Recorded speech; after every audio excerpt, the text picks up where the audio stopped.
Elon Musk seems to be still planning to take control of Twitter Incorporated. Good evening, ladies and gentlemen. This is another Declaration of Truth from your host, Terry A. Hurlbut. In this video, we're going to review the current state of the war between Elon Musk and Twitter, this time including how little Twitter stock the members of the board currently own, what Elon Musk said to show that he's not through, and what the board members and large investors have to gain or lose, especially since when Jack Dorsey leaves the board, those two categories will have no overlap. First, I want to shout out to the sponsor of this channel, which is Conservative News and Views, link in the description. Be sure to check out the awesome CNAV Store. Scroll down to the bottom for that link. Lots of good merchandise there, including this t-shirt. Check this out. The Trumpinator says, "I'll be back." All right, ladies and gentlemen, grab your popcorn. Elon is not through with Twitter yet. Again, let's review all that has happened thus far. First, Elon Musk disclosed that he owned 9.2% of the company. Twitter offered him a board seat on condition that he not buy more than 14.9% of the company. He refused and then offered to buy all outstanding shares for $54.20 US cash. After that, Twitter adopted a poison pill defense or limited duration shareholder rights plan. That's where matters stood at the end of my last report. Twitter shared the details of their plan in a press release on Friday. This paragraph describes how it works. Try to follow along, and I apologize in advance for speaking finance argot, but words mean things, especially to big boys like these. Quote, under the rights plan, the rights will become exercisable if an entity, person, or group acquires beneficial ownership of 15% or more of Twitter's outstanding common stock in a transaction not approved by the board. In the event that the rights become exercisable due to the triggering ownership threshold being crossed, each right will entitle its holder, other than the person, entity, or group triggering the rights plan, whose rights shall become void and will not be exercisable, to purchase, at the then current exercise price, additional shares of common stock having a then current market value of twice the exercise price of the right.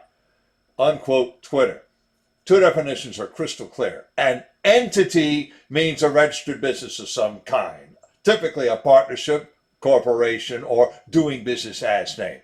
A person means a live human being. But what is a group?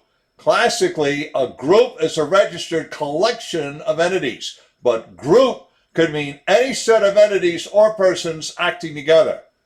The sources for the latest hits by Elon Musk and speculation by others include two videos, one by an influencer calling himself The Quartering and the other by Fox Business. I have links in the description to both videos. I also have stories in the Western Journal, Outkick, and the Daily Wire. Elon Musk dropped his first hint on Saturday when he tweeted the phrase, "Love me tender," in musical quotes. That would be tender as in offer. That same day, Mr. Chris Bakke shared this valuable insight. As it turns out, most of Twitter's directors, including the chairman of the board, own little to no stock. Parag Agrawal owns the most, a whopping 0.063% of the company. Now, Jack Dorsey owns 2.25%, but he's leaving the board. Mr. Bakke summed up the other players this way, and again I quote, a few MBAs and a baroness who uses Twitter once a year to reset their passwords and collectively own 77 shares of the company. Now, I can't vouch that this is accurate, but it could be. And if it is, folks, 77 shares is fewer than 100. It's an odd lot even put together. Well, you bet your boots Musk took note and observed that the economic interests of these directors do not align with those of shareholders. A South Carolina state Senate candidate reminded everyone that Musk's offer is more than reasonable. He accused the board of dereliction of fiduciary duty. Now, that's a very serious charge, and objectively, no one could deny that. Fox Business tells us that most top 12 investors own Twitter only because Twitter shows up in their exchange-traded funds trades. In other words, They own Twitter by accident, not intention. On the other hand, the board members are drawing about $300,000 a year each in directors' fees. Elon Musk has already said that when he takes over, those directors' fees go to zero. So ideology aside, the board members might not want their cushy jobs to go away. They therefore will appeal to ideology to stay in power and money. As David Sachs also said on Twitter, we'll find out how deep the corruption goes. Jack Dorsey himself has started slamming the board in public, even though, strictly speaking, he's not allowed to say such things yet, which he acknowledged. But he also went so far as to say that the company is dysfunctional. He said this after another user said the history of the board is one of plots and coups. The story, this other user suggested, could become a Hollywood movie. Now comes word that Elon Musk will bring in partners to help him force a sale. He and they would each buy just under 15% of the company. 4 such portions would be enough to take control. But could Twitter cry collusion and group on Musk and his partners? Again, it all depends on what one's definition of the word group is. At this writing, Twitter hasn't actually filed its poison pill plan with the Securities and Exchange Commission. When they do, they might have to define group in greater detail to show whether it would cover such an informal partnership. If the consideration on buying and selling were strictly business, letting Elon Musk buy Twitter at his proposed price makes sense for everyone, except members of the board. Again, if the sale goes through, every board member is out of a job and out $300,000 a year. For every other shareholder of record, it's a financial winner. That's what Elon meant by the board's interests not aligning with shareholder interests. And again, if money is all that matters, none of those institutional investors would want to hold on to the stock. One analyst told Fox Business that the stock is a dog, and then apologized for the insult to dogs.